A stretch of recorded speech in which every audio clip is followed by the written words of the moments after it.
Welcome back. Doing a self-check saved Marc Curlewis's life. A decade ago, he discovered a lump on his testicle, which in turn then turned out to be cancerous. And ahead of this year's Daredevil Run to raise awareness and funds for cancer and the Prostate Cancer Foundation of South Africa, we speak to Marc about his experience. Good morning, Marc. Good to have you with us now. Not many people can say that they are a cancer survivor. Please talk us through your journey, starting at that point when you realized, hey, wait a minute, something is wrong here. Let me go speak to a professional. Morning to you all and all your listeners. Thanks for having me on. Yes, it was just before my 30th birthday in 2010. I had for a while been feeling a pain in my right testicle, and as with all men, we sometimes just choose to ignore that sort of thing. But, in the back of my mind, I had my mom's voice saying to me from a teenager that, it's important for you to check your ghoulies, as she used to call it, and if anything's wrong, to go to a doctor. So I did end up going to the doctor, and the doctor initially thought it was just some sort of infection, put me on antibiotics. But then when that didn't work, she sent me to a urologist who did a sonar and immediately sent me the next day into surgery to determine if it was testicular cancer. Now, this is, a tough thing to go through. And throughout this whole ordeal, what kept you going? What kept you fighting? I think it was just support from friends, family. Having my mom in the Cancer Association also helped. So, she could talk me through it, use technology, just doing research, and just to know that I had caught it at an early stage and that the prognosis was really good. And, also being from a all-boys high school, I got ragged by friends, which, in a funny way does help you as well.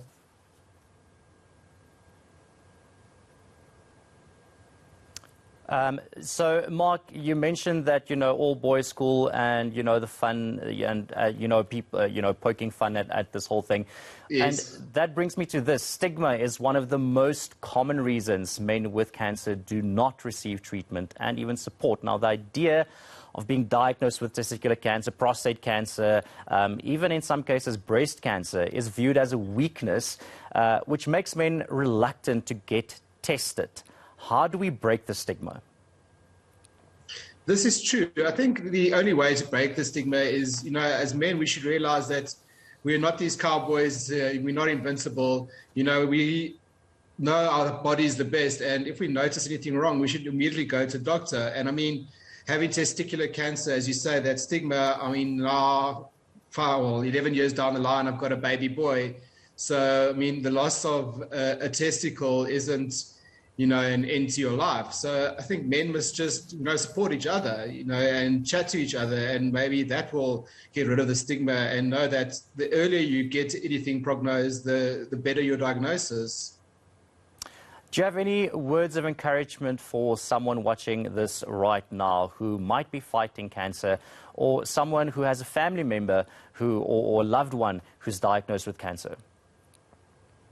Yes, just to, keep on fighting. As I've mentioned, the sooner cancer is diagnosed, the better your prognosis, the more treatment options there are.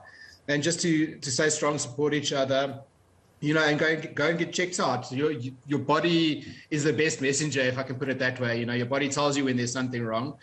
And the sooner you go and get it checked out, the sooner you can get the problems resolved. Thanks so much, Marc Curlewis, a testicular cancer survivor. Thank you so much for that chat. And I think a lot of people can take away from that it is so important, especially men, it's so important to get checked and also to break the stigma that, it's only for the weak. And I think you spoke some really wise words there. So thank you so much for your time this morning.